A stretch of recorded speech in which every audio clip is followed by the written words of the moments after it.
So in today's video, I'm going to be teaching you how to sublimate on a tote bag, what you need to get a really good press on it. If you want to see how I do it, just keep watching. My name is Leslie. My channel is all about crafting on a budget. I do Cricut, sublimation, and kid craft videos. So if any of those things interest you, please consider subscribing, joining my YouTube family, and let's jump right into the video. Okay, so now we're going to prep our tote bag. This is a tote bag from Michael's that you can get for $1.99. It is really big and nice. So big it can't fit on frame. So I previously sublimated on the other side of this. So I'm going to sublimate on this side and I'm going to do a different design so that we can test it out. So a very important note is that you're going to need some sort of heat press pad or Teflon pad or something like that.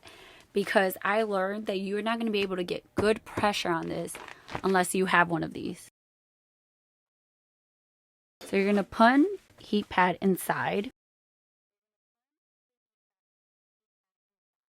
So you're going to want to make sure you put some butcher paper inside because you don't want the sublimation ink to go onto your heat pad. Remember, sublimation is gas. It releases and it can go through, and you don't want that to damage your heat pad. So because I also have a design on the other side, I am going to put butcher paper on the other side of the heat pad so that that side also doesn't mess up the heat pad. Okay? We're going to take a lint roll and we're going to lint roll our tote bag, making sure we don't have any lint where the design or anywhere near it. So you're going to take your design, you're going to make sure your seams are even so that your design, you know exactly where to put your design. And you're going to put it, make sure it's straight. And then you're going to take heat tape and you're going to put a piece of heat tape on each side of the design. And now this is ready to go to the heat press.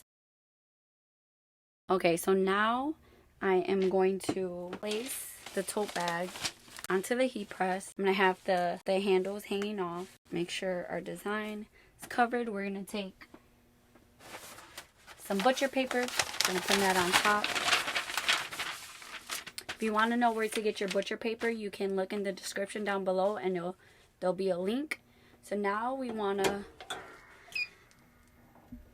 make sure we get the right pressure, and we're going to press at 400 degrees for 60 seconds. So now we're going to check it. Make sure you have heat gloves on. Oh, it moved it.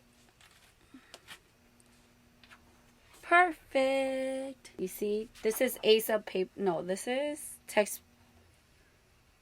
I think this is Image Right paper that I'm using, and full bleed. It took out all the ink release. So now move it so we can look at it. I love how it turned out. The colors are very vibrant. And again, this tote bag is from Michael's. It is $1.99 for the bag, and it's a huge size, as you can see. It's pretty decent quality and awesome. You can get somebody like a gift, make this like a custom bag, get them do them like a little gift basket, but with the tote bag. That would be so cute and so practical, and they can just use this for shopping or whatever they want to use it for. If you love sublimation videos, go check out my video. I will link it up on top in the cards and down below in the description. Go check out my video on me experimenting if you can sublimate on a Dollar Tree mug or not. And if you want even more sublimation videos, go check out my sublimation playlist. It will also be linked in the cards above.